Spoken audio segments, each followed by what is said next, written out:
জোহার, মাটি থেকে মানুষ ইউটিউব চ্যানেলে আপনাকে স্বাগত জানাই। এটা একটা ছোট্ট কিচেন গার্ডেন বা পুষ্টি বাগানের ভিডিও দেখছেন আপনারা।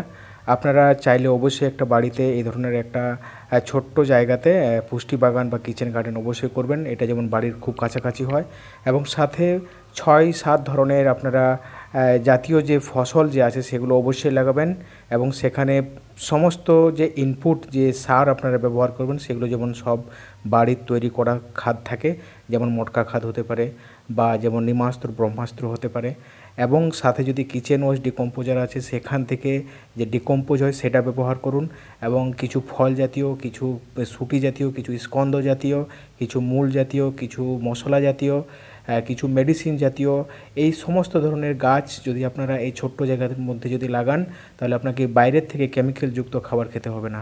আমি আশা করব যে আপনারা প্রত্যেকে নিজের নিজের বাড়িতে একটা করে ছোট্ট পুষ্টি বাগান বানাবেন। থ্যাংক ইউ, ধন্যবাদ।